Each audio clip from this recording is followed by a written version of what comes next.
दोस्तों, बात है झारखंड के एक छोटे से गांव सैमडीहा की। यहाँ मिट्टी की कच्ची गलियों में धूप में तपती झोपड़ियों के बीच एक लड़का रहता था जिसका नाम था अंश। उसकी उम्र थी 19 साल। वो अपनी माँ कविता देवी और छोटी बहन मीरा के साथ रहता था। उनके घर तो था, पर सिर्फ नाम का, क्योंकि दीवारों में दरारें और छत में सीलन और फर्श पर थी एक टूटी हुई खाट। अंश के पिता की मौत उस वक्त हुई थी जब वह 10वीं क्लास में पढ़ता था। मरने से पहले उन्होंने अपने बेटे से एक वादा लिया था। उन्होंने कहा था कि अंश, मीरा के लिए अब तू सिर्फ भाई नहीं, एक पिता भी है। ये शब्द अंश के दिल में जैसे किसी जंजीर की तरह बंध गए हों। हर रोज जब वह अपनी माँ को खेतों से थके हारे लौटते घर देखता या बहन को फटे कपड़ों में स्कूल जाते देखता तो उसकी आत्मा तक कांप उठती थी। अंश ने 12वीं तक गांव के सरकारी स्कूल में पढ़ाई की। पढ़ाई में बहुत होशियार नहीं था, पर बस दिल में एक और दिमाग में एक आग थी। आग, कुछ बनकर दिखाने की आग। गांव में मजदूरी करता था। सुबह किसी की गाय चराता तो दोपहर में लकड़ियां काटता और शाम को किसी के ट्रैक्टर धोने चला जाता। रोज के 150 से 200 रुपए मिल जाते थे, जो सिर्फ 2 वक्त की रोटी के लिए ही काफी नहीं होते थे। एक दिन जब बहन की टूटी हुई चप्पल देखी तो अंश का दिल फट गया। उस रात वह नीम के पेड़ के नीचे बैठा रहा। वो सोया नहीं। आसमान के तारे जैसे उसे ताना दे रहे थे। तभी उसने फैसला लिया, अब गांव में नहीं रहूंगा, शहर जाऊंगा, कुछ करके दिखाना है। बहन की शादी, माँ का सुकून, यह अब नहीं टालूंगा। ना ही माँ ने विरोध किया, बस कहा, बेटा खुद को मत खो देना इस दुनिया की भीड़ में। अंश अब शहर पहुंचा। एक थैले में 2 जोड़ी कपड़े और जेब में थे मात्र 180 रुपए। उसने सोचा 12वीं पास हो, कोई काम तो मिल ही जाएगा। पर सच्चाई से पहली टक्कर उसी दिन हुई थी।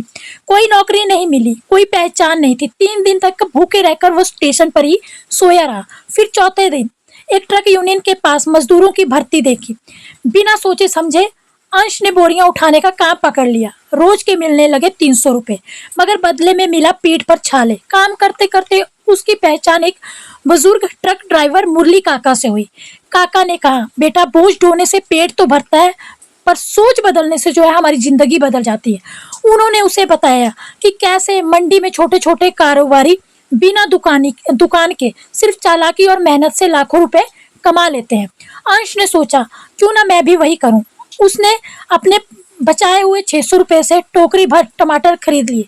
फुटपाथ पर प्लास्टिक बिछाया और आवाज लगाई, ताजा टमाटर सीधे मंडी से, 15 रुपए किलो। शुरुआत में लोग हंसे, छोकरा क्या बेचेगा, पर जब देखा कि टमाटर ताजे हैं, तराजू सीधा है और लड़का मुस्कुरा रहा है, ग्राहक आने लगे। पहले दिन बिक्री हुई 900 रुपए की, सीधा 300 रुपए का मुनाफा। उस रात अंश ने पहली बार 40 रुपए की थाली खाई। पहली बार पेट भी भरा और दिल भी भरा। अब हर दिन मंडी से ताजे फल सब्जियां लाता, साफ कपड़े पहनता और ग्राहकों से विनम्रता से पेश आता। धीरे धीरे कॉलोनी की आंटियां उसे ईमानदार अंश कहने लगी थी। एक दिन होटल वाले ने उसे सब्जी सप्लाई का एक कॉन्ट्रैक्ट दिया। अब हर सोमवार 80 किलो आलू और 40 किलो टमाटर वो सप्लाई करने लगा। कुछ ही महीनों में अंश हजारों रुपए महीना कमाने लगा। हर हफ्ते माँ को 1000 रुपए मनी ऑर्डर भेजता। बहन के लिए नई ड्रेस, नए जूते और माँ के लिए चश्मा भी खरीद कर भेजा। अब उसने एक ठेला खरीद लिया और उस पर सादा सा बोर्ड लगाया, ताजी उपज अंश भाई की दुकान। रामू काका ने दुकान के लिए गारंटी दी और अंश ने एक छोटी सी सब्जी की दुकान किराए पर ले ली। अब वह हर सुबह 4 बजे मंडी जाता, दोपहर को माँ से बात करता और रात को खुद ही झाड़ू लगाता। 1 साल बाद बहन की शादी के लिए गांव पहुंचा। अब उसका चेहरे में तेज था, चाल में आत्मविश्वास था। गांव वालों ने कहा, अरे ये तो वही अंश है जो पहले हल चलाता था, अब तो शहर वाला सेठ बन गया है। बहन की सादगी भरी शादी हुई। माँ की आंखों में गर्व के आंसू थे। अब अंश ने माँ और बहन को शहर ले जाकर एक नया घर किराए पर ले लिया। एक शाम माँ ने कहा, अब तू मेरे लिए वो सपना बन गया जो कभी सोचा भी नहीं था। अंश मुस्कुराया और बोला, माँ, मेहनत वो इमारत है जो सपनों की नींव से बनती है और मैं अब कभी